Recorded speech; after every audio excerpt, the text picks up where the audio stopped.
Good evening sir. हम लोगों ने बिल ऑफ एक्सचेंज स्टार्ट किया हुआ था। 2 लेक्चर्स हमारे बिल ऑफ एक्सचेंज पे लगे थे। लास्ट लेक्चर नहीं हुआ था क्योंकि आप में से कोई आया नहीं था।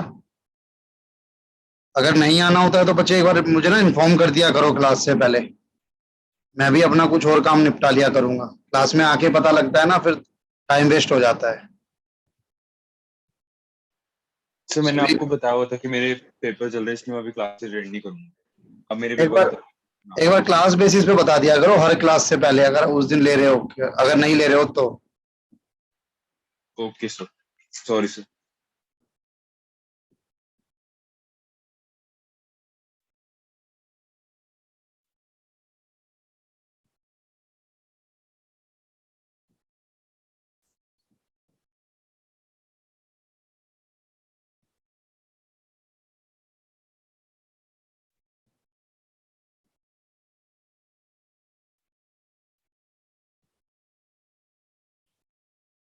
ठीक है जी।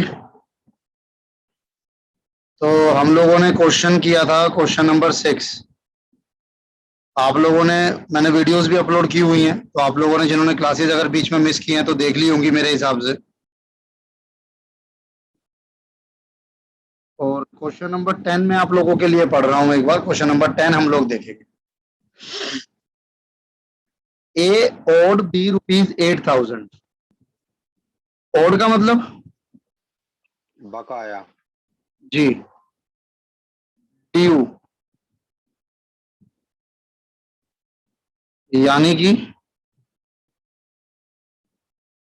पे करना बाकी है। ए और बी ₹8,000 मतलब ए पैसा देगा किसको? बी को 8,000। अब ए ने क्या किया? बिल दे दिया फॉर द सेम 1 अगस्त 2008 को। 4 महीने का टाइम है, तो अगर 1 अगस्त से मैं 4 महीने गिनता हूं तो ड्यू डेट क्या आती है? अगस्त से सितंबर, सितंबर से अक्टूबर, अक्टूबर से नवंबर, नवंबर से दिसंबर। 1 दिसंबर प्लस 3 दिन,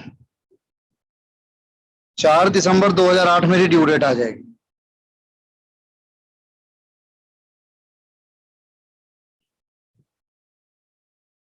इमीडिएटली आफ्टर रिसीविंग, जैसे ही आपको बीआर मिला, वो बिल बी ने एंडोर्स कर दिया। किसको एंडोर्स कर दिया? सी को एंडोर्स कर दिया। बी ने एंडोर्स कर दिया। किसको एंडोर्स कर दिया? सी को। एंडोर्स का मतलब मैंने आपको बताया था, ट्रांसफर कर दिया इन पेमेंट ऑफ हिज डेब्ट, क्योंकि उसको उसका कर्जा उतारना था तो उसने सी को दे दिया, बी ने। अच्छा, बी ने अगर एंडोर्स किया है तो इसका मतलब बी के लिए वो बिल ऑफ एक्सचेंज क्या है? बीआर। और ए के लिए वो बिल ऑफ एक्सचेंज क्या है? बीपी। क्योंकि ये एंडोर्स करना, डिस्काउंट कराना, अपने पास रखना ड्यू डेट तक, ये सब कौन कर सकता है? ये सब वही कर सकता है जिसके लिए वो बीआर होगा। 1 सितंबर को, 1 अगस्त को बना था तो 1 महीना बीत चुका है। मैं कह सकता हूं आफ्टर अ मंथ सी ने डिस्काउंट करा लिया बी को 12% सालाना के अकॉर्डिंग। बिल ड्यू डेट पर मैट हो गया। Pass journal entries in the books of ABC. किसी को क्वेश्चन में कोई दिक्कत हो तो बताइए। No sir. आंसर नंबर 10 अच्छा क्वेश्चन है, इंपॉर्टेंट क्वेश्चन है। सर हाँ जी। एक बार लास्ट पार्ट समझाओगे क्वेश्चन? जी सर। सर जहाँ पे उसने डिस्काउंट करवा लिया बिल, उसके बाद से उसके बाद सर वो कहता है बिल की पेमेंट हो गई ड्यू डेट पर। मैट मतलब पे हो गया। तो पे का, मैट का पे का मतलब है पे कौन करेगा? जिसके लिए बीपी होगा, यानी ए ने पे कर दिया। सर बैंक को ना? नहीं सर, हाँ बैंक को, बिल्कुल। Okay sir.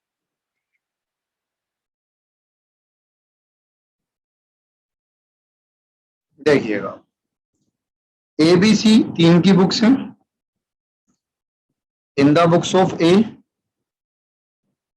In the books of B and in the books of B C. सबसे पहले जो एंट्री हुई है वो ए और बी के बीच में हुई है 1 अगस्त को। किसी एक के लिए बी आर है, किसी एक के लिए बीपी है।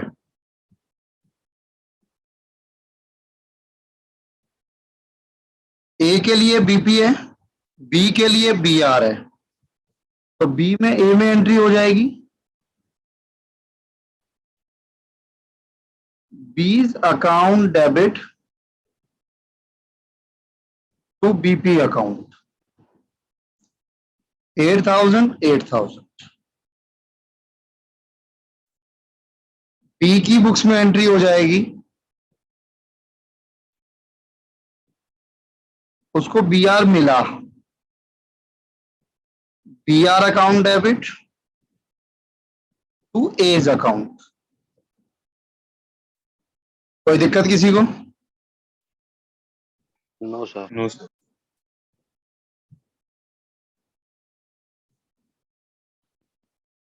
और ये एंट्री हुई है आपकी 1 अगस्त को।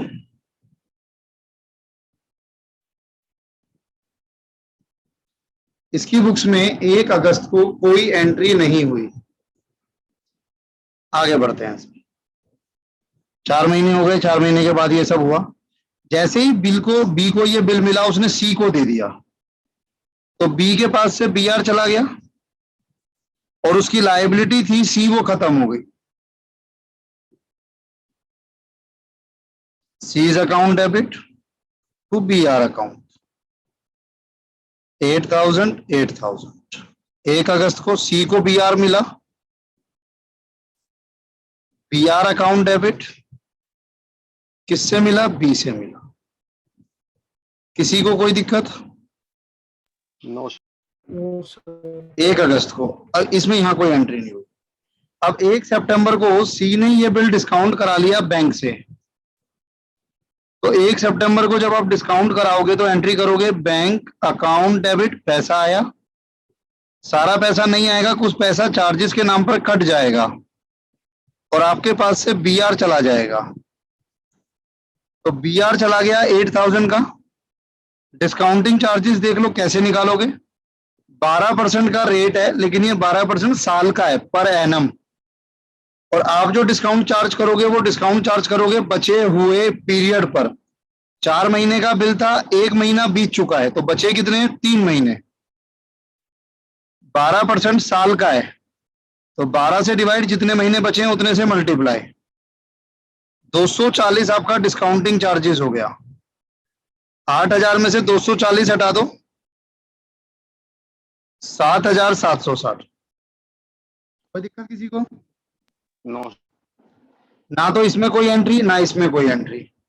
उसके बाद ड्यू डेट पर उसकी पेमेंट कर देगा। पेमेंट कौन करेगा? जिसके लिए बीपी है। ड्यू डेट मैंने आपको बताई 4 दिसंबर है, तो 4 दिसंबर को आप एक एंट्री करेंगे इसमें।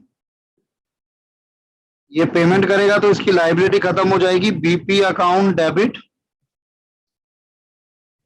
To bank account. पूरे की पेमेंट करेगा, ये पेमेंट बैंक के पास जाएगी। बैंक की बुक्स में नहीं बना रहा हूं तो उसमें कोई एंट्री नहीं दिखा रहा हूं। कोई दिक्कत है तो पूछिए, अदरवाइज नोट कीजिए।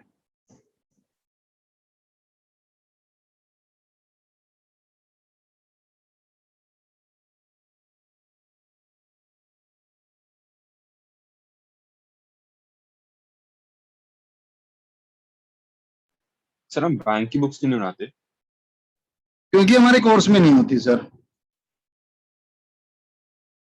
और ना ही होगी।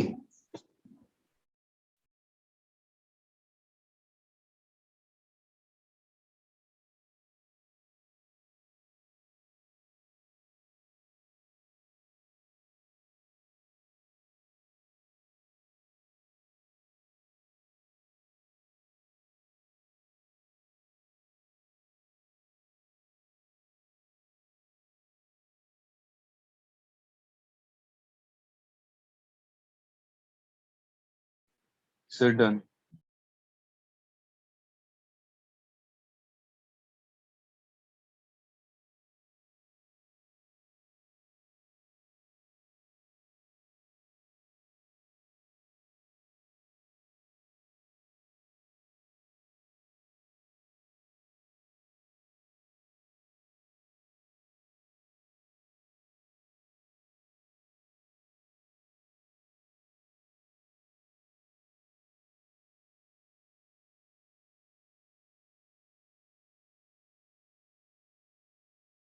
Done sir.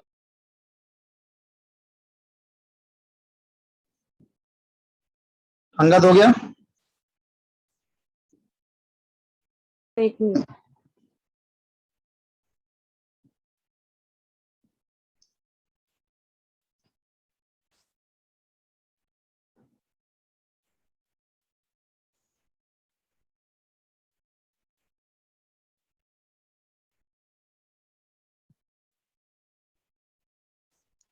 सर ये फॉर्मेट फेयर है? सर फॉर्मेट इसमें वही है, अब जनरल एंट्री वाला एक क्वेश्चन कोई करा दूंगा बीच में। वैसे जो जनरल एंट्री का फॉर्मेट है वही यूज करना है, date particular LF debit credit. तो सर हमें सर हो गया। अलग अलग वो बनाने पड़ेंगे जर्नल? हाँ जी, 3 हो गए। Okay sir.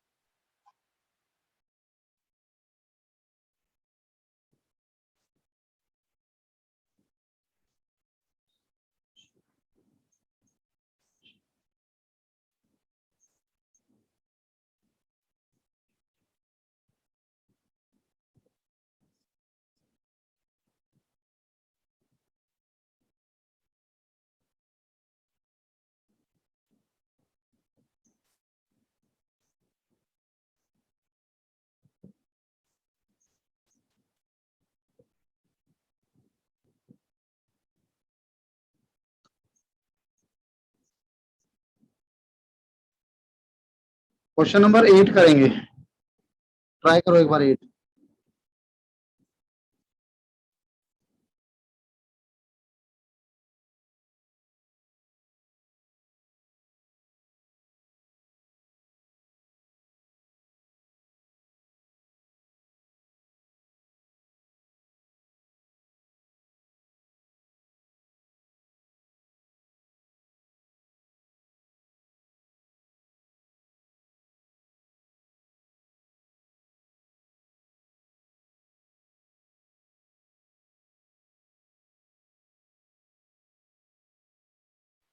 सर हाँ जी फिर हम फर्स्ट एंट्री दोनों बिल्स के लिए अलग अलग करेंगे? सर, A में होगी और B में होगी। A में सेल की होगी, B में परचेज की होगी। नहीं सर, जैसे हम हमारे पास बिल रिसीवेबल की करेंगे जब हम हाँ बी जी के पास, तो सर उसकी दो अलग अलग एंट्री करेंगे क्योंकि दो अलग अलग 1000 के हैं, एक ही एंट्री में लिखना। सर, एक ही में हो जाएगा, BR1 BR2 BP1 BP2। Okay sir.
So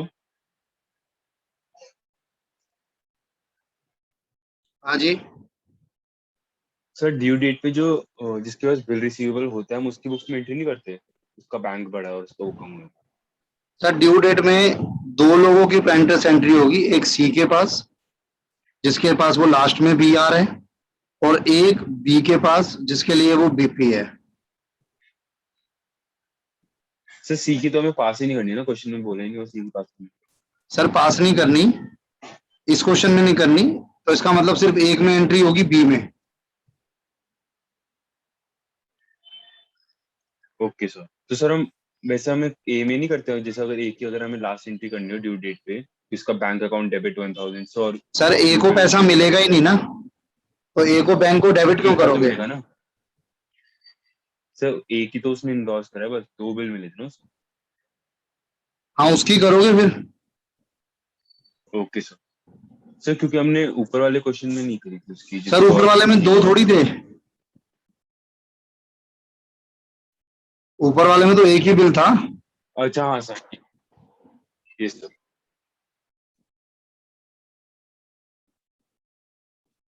sir done. दो की बुक्स में करना था आपको, ए में और बी में। बताओ मुझे क्या एंट्री करी ए में पहले।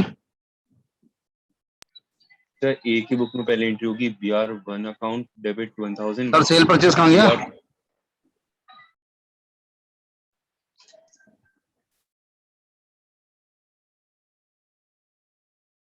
पहली एंट्री ये होगी।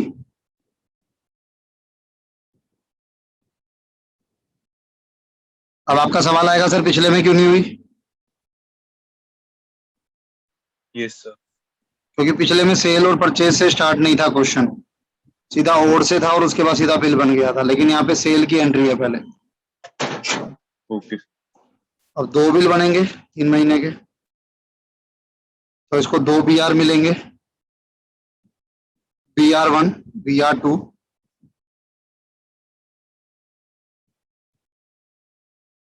तो बीज अकाउंट 2000, 1000, 1000। इधर आ जाओ, A's account debit to BP1 to BP2। ये तो आपने करी ली होगी। फिर एक बिल यस सर। आपने इसमें से एंडोर्स कर दिया 1000 का सी को, तो ए ने एंडोर्स कर दिया, तो आप ए में एंट्री कर दोगे सीज अकाउंट डेबिट। मान लो BR1 किया है तो BR1 अकाउंट। इस डेट पर यहां कोई एंट्री नहीं होगी। अब ड्यू डेट पर ये पे करेगा, तो ड्यू डेट में इसमें जो एंट्री होगी वो कुछ इस तरीके से होगी, BP1 account debit, BP2 account debit to bank account 2000, 1000, 1000। लेकिन इसको मिलेगा सिर्फ एक ही पैसा, दूसरा तो सी को मिलेगा, तो ये सिर्फ अपने वाली करेगा bank account debit to BR2 account. बताओ, अंगद हुआ था ठीक नहीं? सर मेरा सी वाला नहीं हुआ था, ये पहले वाली एंट्री तो सर पहले दूसरी एंट्री कर दी थी। नोट करो एक बार। हाँ जी सर।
आगे बढ़े।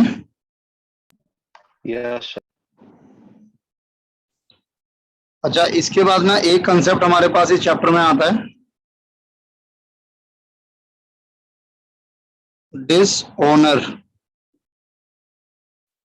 Of bill. डिसऑनर का मतलब क्या हो गया चेक बाउंस हो गया। जी? एक तरीके से कुछ ऐसा ही, होल्डर ऑफ बीपी, जिसके लिए वो बीपी था, रिफ्यूज टू पे अमाउंट ऑन ड्यू डेट। उसने ड्यू डेट पर अमाउंट पे करने से मना कर दिया, वो हो गया आपका डिसऑनर।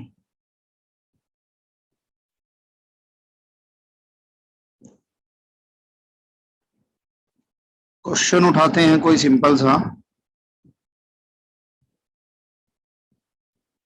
क्वेश्चन नंबर 13 देखो। जैसे Ram draws a bill of 2000 on Shyam. 15 सितंबर को बनाया था 3 महीने का। 15 सितंबर में 3 महीने ऐड करो, क्या ड्यू डेट आ जाएगी? सितंबर से अक्टूबर, अक्टूबर से नवंबर, नवंबर से दिसंबर। 15 दिसंबर प्लस 3 दिन, सर 18 दिसंबर। 18 दिसंबर 2021, 18 दिसंबर 2021। मैच्योरिटी पे श्याम ने फेल कर दिया टू ओनर द बिल, यानी श्याम ने पैसे नहीं दे पाएगा। तो अब हाँ जी, 2021 में लिया हमने। पता नहीं सर, गलती से ले लिया। हाँ जी, तो राम 2000 का बिल था, श्याम के लिए बीपी हो गया, श्याम ने पैसे देने से मना कर दिया ड्यू डेट पर। Answer number 13।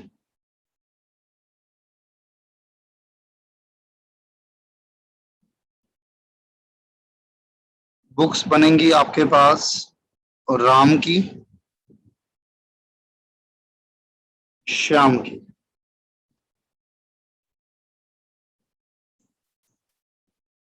अब राम की बुक्स में पहली एंट्री बीआर की होगी 15 सितंबर को, तो क्या एंट्री हो जाएगी? BR account debit, V R to Shyam.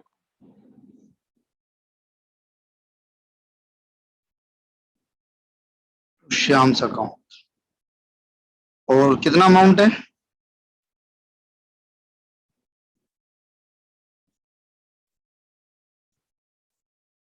To BP account 2000,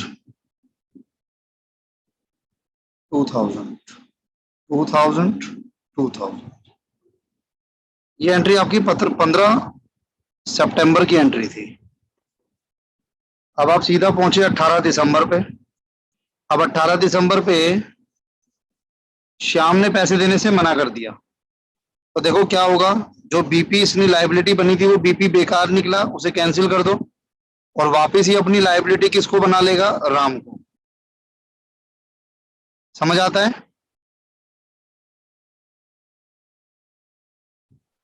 तो हाँ जी सर हम इससे बैड डेट नहीं कहेंगे। सर, बैड डेब्ट एक नहीं तरह से कहेंगे वही अभी। बात होगी ना कि जब हम लाइबिलिटी दो जिस सर डेट पे आपने लाइबिलिटी देना तो वो नहीं। आपने मुझे चेक दिया था, वो चेक बाउंस हो गया। डज इट मीन्स कि आप इंसॉल्वेंट हो गए या आपने मेरा पैसे देने से मना कर दिए? परमानेंटली तो अभी तो पैसे नहीं मिलेंगे ऐसा नहीं है ना। ये तो टेम्पररी एक बिल ऑफ एक्सचेंज था जो कि हमारा बाउंस हो गया। श्याम हो सकता है थोड़े इसका टाइम मतलब बाद बस उसी पैसा दे डेट दे। पे मना कर। जी बिल्कुल। अनटिल अनलेस क्वेश्चन में लिखा हुआ है कि श्याम इंसॉल्वेंट हो गया, पैसे नहीं दे पाएगा, तब तक हम उसे बैड डेब्ट नहीं मान सकते भाई। Okay sir. इसी डेट पर 18 दिसंबर को राम को पैसा मिलता, लेकिन अब मिला नहीं, तो क्या एंट्री हो जाएगी यहां पर? पैसा तो मिला नहीं, तो ये वापस डेटर बना लेगा श्याम को, और जो बीआर लेकर ये खुश हो रहा था वो बीआर नकली निकला, उसको कैंसिल कर देगा क्रेडिट कर। 2000, 2000 नोट कीजिएगा। अभी मैं बेसिक समझाया आपको sir. Sir done. Deepak Angad Abhay हो जाए तो बता देना भाई।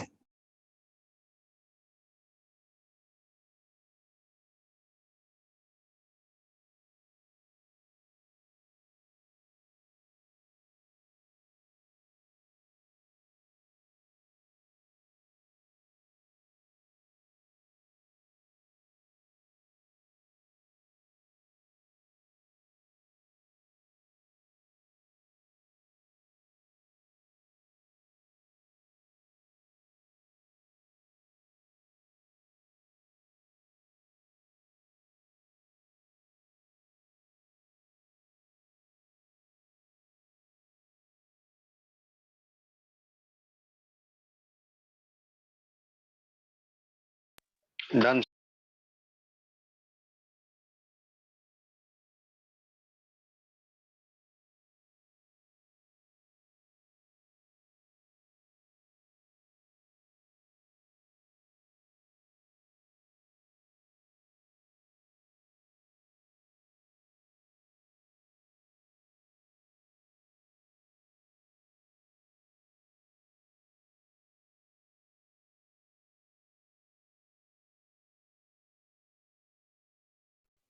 सर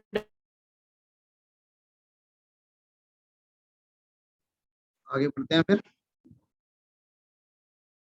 13 हुआ, ठीक है। अच्छा, इसमें ना एक कंसेप्ट और आता है अपने पास। कंसेप्ट का नाम है नोटिंग चार्जेस। ये नोटिंग चार्जेस बेसिकली क्या है? जैसे यही केस है आपके पास, राम और श्याम वाला। अब राम जो है ना, वो केस करना चाहता है श्याम पर कि आप, श्याम ने मुझे धोखा दिया है, उसने मुझे एक बीआर दिया था जो कि हमारा कैंसिल हो गया। तो राम जो है वो केस करना चाहेगा श्याम पे, या अपने पास एक प्रूफ रखना चाहेगा कि हाँ भाई श्याम ने पैसे देने से मना किया था। कोई तो प्रूफ चाहिए आपको कोर्ट में साबित करने के लिए। तो राम क्या करता है ना, वो अपने साथ एक नोटरी पब्लिक, ये एक डेसिग्नेशन है, नोटरी पब्लिक, सरकारी आदमी आप कह सकते हो, एडवोकेट टाइप, उसको लेकर श्याम के घर पहुंचता है, श्याम के ऑफिस पहुंचता है। और श्याम उसके सामने, उस नोटरी पब्लिक के सामने श्याम से बोलता है कि भाई मेरे पैसे दे दो। वो नोटरी पब्लिक फिर मना कर, वो श्याम फिर मना कर देता है कि नहीं मैं पैसे नहीं दूंगा। इस चीज को नोट कर लेता है वो नोटरी पब्लिक, और अपनी स्टैंप लगाता है, एक स्टैंप पेपर पे लिखता है ये खर्चा जो हो रहा है, जो नोटरी पब्लिक गया है, जो नोटरी पब्लिक ने नोटिंग की है, जो नोटरी का खर्चा है, वकील का खर्चा है, ये एक्सपेंस स्टार्टिंग में कौन देगा? सर जो केस करना चाहता है, जो पैसे लेना चाहता है, यानी राम। लेकिन एट लास्ट ये पैसा किसकी जेब से निकला जाएगा? श्याम। तो noting charges, it is an expense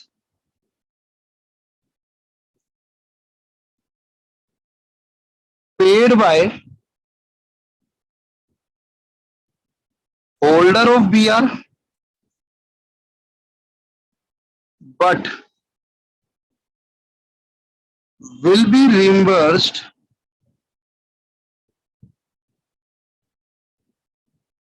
from holder of bills payable.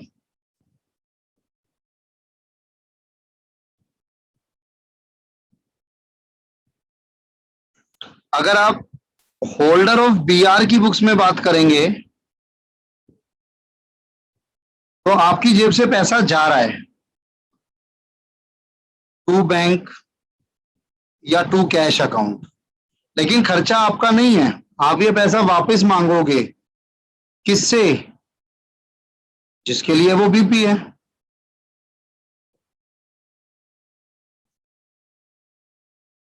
अगर मैं बीपी वाले की बुक्स में बात करूं तो उसके लिए ये जेन्युइनली एक खर्चा है, आज नहीं तो कल उसको देना पड़ेगा। तो वो अपनी बुक में इसको नोटिंग चार्जेस के नाम से एक्सपेंस बुक करेगा, और आज वो पे नहीं कर रहा तो उसकी जेब से पैसा नहीं जा रहा, लेकिन आज उसकी लायबिलिटी इंक्रीज हो रही है होल्डर ऑफ बीआर अकाउंट के नाम से। बताइए जी, क्या डाउट आता है? बहुत इंपॉर्टेंट है नोटिंग चार्जेस का। सर हाँ जी तो जिसको वो बंदा लेके गया है राम अपने साथ, जी। तो उसने सुना, उसने नोट किया, उसने स्टैम्प करा, तो ये प्रॉपर प्रूफ हो सकता है कोर्ट में? सर वो बंदा जो है ना, उसका काम ही है, जैसे एडवोकेट है वो या नोटरी पब्लिक है, वो एक लीगल पोस्ट है। वो जो लिखेगा और वो as sir, a proof, as a evidence माना जाएगा। ओके सर, और सर अगर जैसे अगर शाम को पता है कि वो लॉयर है कोई और एक प्रॉपर डेजिग्नेटेड पोजीशन है उसकी, और वो उसके सामने मना कर देता है कि उसके पास तो वो ऐसी ओ ही नहीं करता राम को, तो क्या होगा? नहीं नहीं नहीं नहीं नहीं सर, शाम को ओ नहीं करता है ये कैसे मना कर देगा? उसके तो प्रूफ होंगे ना राम के पास, उसने सेल किया होगा, इनवॉइसेस होंगे। वो चीज तो आप ऐसे मना नहीं कर सकते ना। यहाँ पे बात ये नहीं है कि वो ये मना कर रहा है कि मैं ओ नहीं करता। वो ये मना कर रहा है कि मैं पैसे नहीं दे रहा। और अगर वो कहता है कि नहीं नहीं मैं तो दे रहा हूं, तो भाई दे दे, बात ही खत्म हो गई। तो सर वो ये नहीं कह सकता कि मैं मतलब अभी और 1-2 हफ्ते में दे दूंगा, ऐसे नहीं कह सकता वो? सर कह सकता है, फिर 1-2 हफ्ते का इंटरेस्ट भी उसको देना पड़ेगा, एक नया बीआर बनाना पड़ेगा। अगर वो उसके लिए एग्री करता है तो वो मान लिया जाएगा सर। लेकिन उसके लिए अगर ऐसा करता है वो, तो फिर भी उसको नोटिंग चार्जेस बियर करने पड़ेंगे अब, क्योंकि उसकी वजह से वो डिले कर रहा है, उसकी वजह से हमको एडवोकेट लेके आना पड़ा, तो उसका खर्चा भी वही भरेगा जिसके लिए वो बीपी है।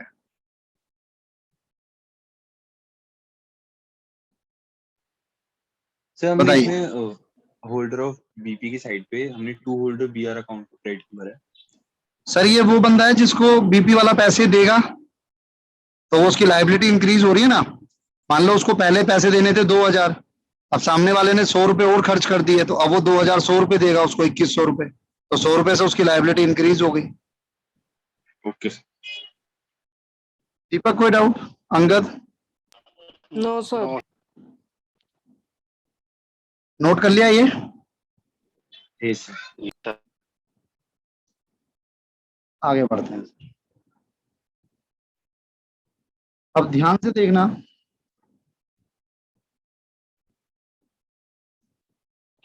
क्वेश्चन नंबर 12 अच्छे से देखना, अच्छा क्वेश्चन है। On 20th March 2008, Naresh sold goods to Kailash for the value of rupees 1250, taking a bill at 3 months for the amount. 3 महीने का बिल बनाया 1250 का। On maturity the bill was dishonoured, maturity पे बिल जो है वो dishonour हो गया।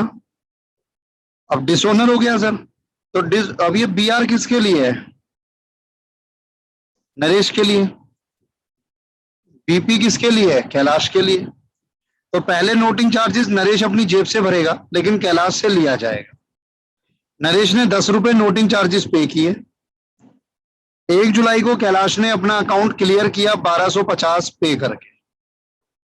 Make entries in the book of both the parties to record the above transaction. ये 1260 करना है इसको, ये मिसप्रिंट होगा।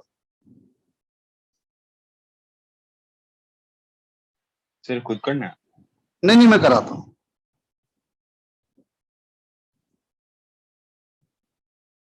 नरेश और कैलाश,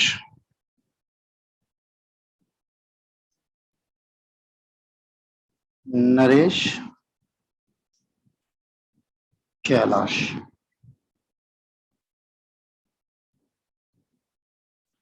सबसे पहले नरेश ने गुड सोल्ड किया 1250 का। Kailash account debit to sales account 1250। Naresh account debit to bills payable account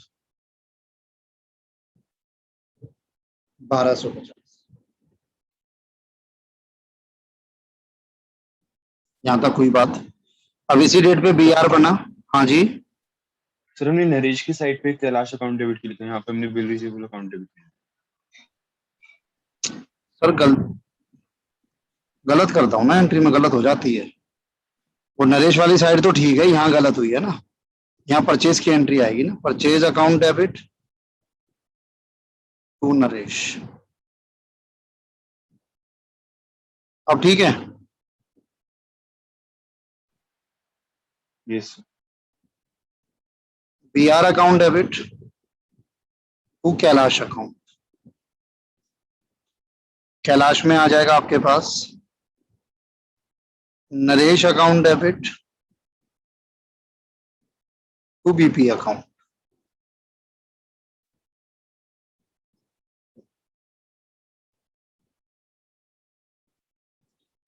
अब ड्यू डेट पर जब हम पहुंचे, यहां की डेट देख लीजिए पहले क्या है, 20 मार्च 2008। 20 मार्च, 20 मार्च, इस पे भी सेम चलेगी। 20 मार्च, 20 मार्च, 3 महीने का बिल था। 3 महीने के बाद ड्यू डेट आई और वो डिसऑनर हो गया। 3 महीने लगाओ, मार्च से अप्रैल, अप्रैल से मई, मई से जून, 23 जून, 23 जून। अब 23 जून को क्या होगा, आप ध्यान से देखना मेरी बात को। इसका ये BP बेकार हो गया, BP खत्म हो गया। साथ साथ मत करना सर, यहाँ गलत कर लोगे वरना आप। टू नरेश अकाउंट, और इसकी लाइबिलिटी आई नरेश के नाम से, लेकिन 10 रुपए और नोटिंग चार्जेस पे हो रहे हैं, वो भी इसका खर्चा बनेगा, तो नोटिंग चार्जेस डेबिट हो जाएंगे। जो पहले इसको 1250 चुकाने थे नरेश के, अब इसको 1260 चुकाने हैं।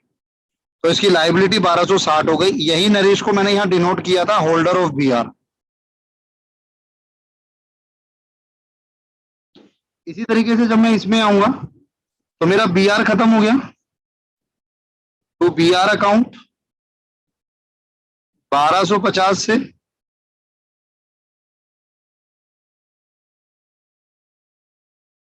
Kailash account debit 1260। क्यों? क्योंकि इसने अपनी जेब से 10 रुपए और पे किए, तो वो 10 रुपए भी वो कैलाश से मांगेगा। आती है बात समझ?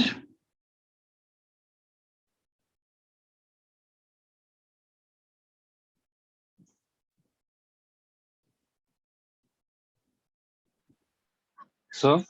हाँ जी, सर हम नोटिंग चार्जेस की एंट्री अलग से कर सकते हैं? कर सकते हो सर। Okay sir. किसी को कोई दिक्कत नहीं? No sir.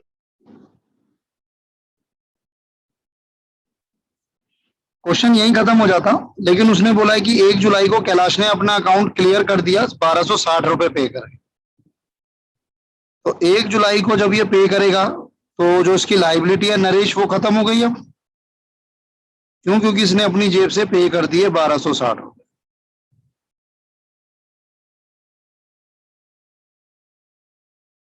1 जुलाई, और इसको पैसा मिल गया कैलाश से, बैंक अकाउंट डेबिट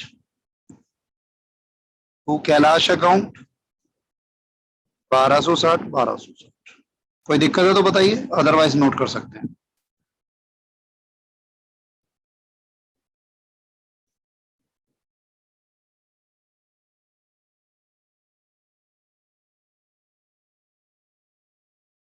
डन।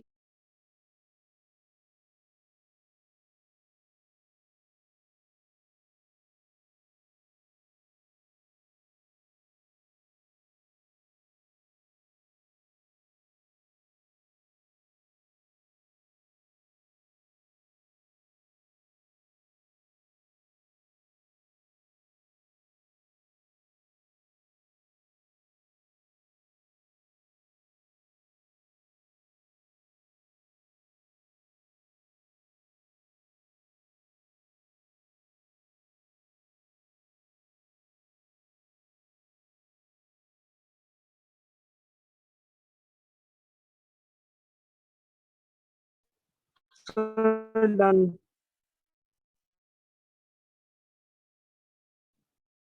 आगे बढ़ें फिर।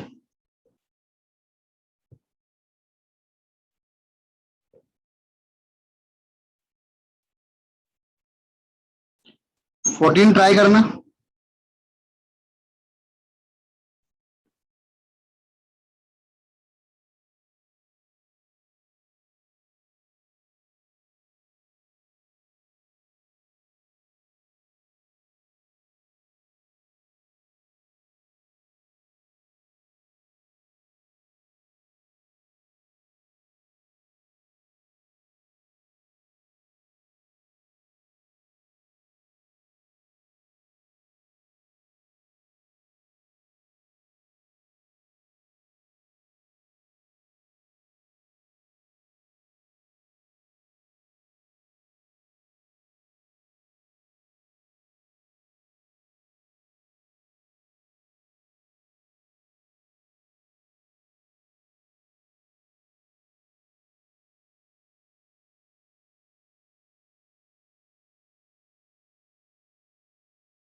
सो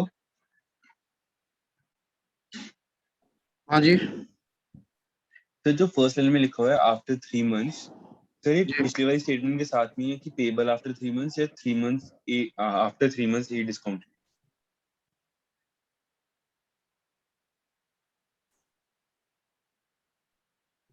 तो 3 months के बाद फुल स्टॉप। जी ओके।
So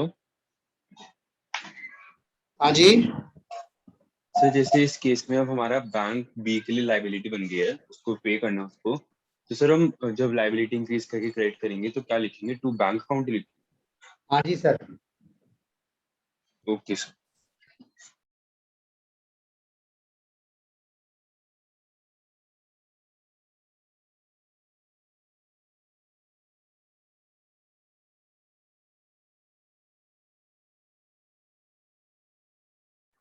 sir done.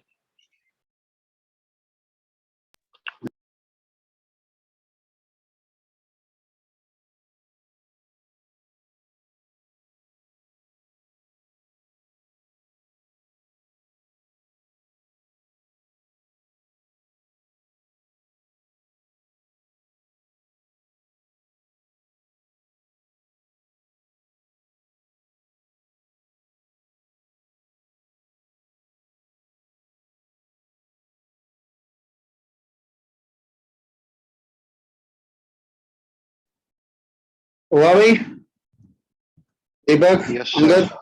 हो गया ठीक है 1 जुलाई को बिल बना 500 रुपए का 3 महीने के लिए ए ने डिस्काउंट करा लिया 485 में मैच्योरिटी में बी ने नहीं करा और 5 रुपए बैंक को नोटिंग चार्जेस पे करने पड़े ये हमारा सवाल था अब हम इस सवाल को सोल्व करेंगे आंसर नंबर 14 ए और बी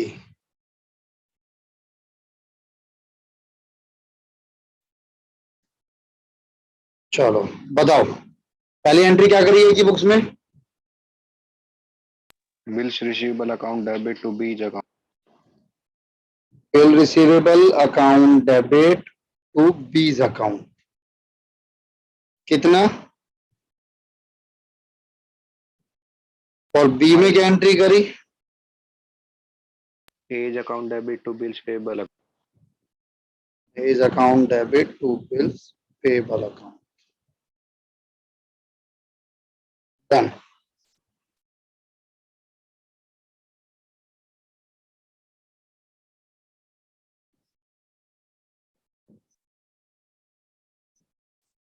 इसके बाद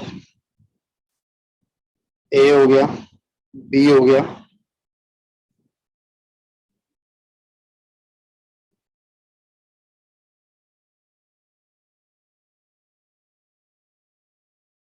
फिर क्या एंट्री हुई? ए ने इसको बैंक से डिस्काउंट कराया, बैंक अकाउंट डेबिट,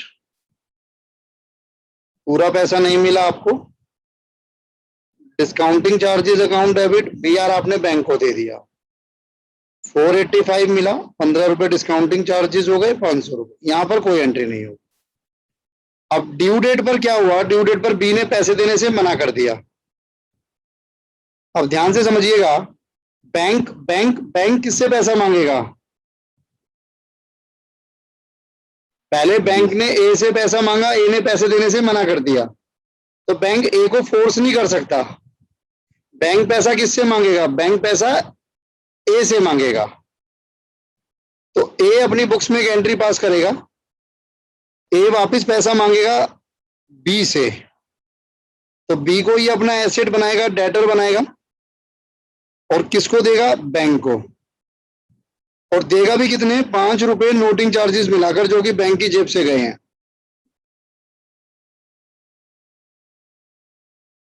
बी क्या करेगा?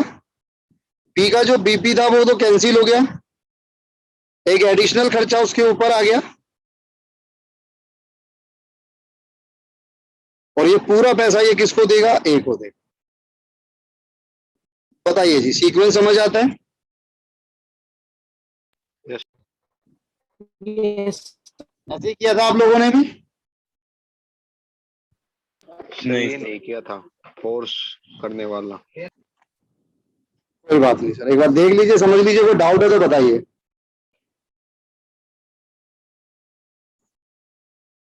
नो नोट कर डाउट। लीजिए, नोट कर लिया?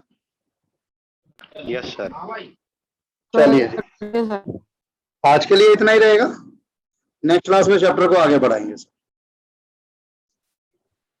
Okay, thank you.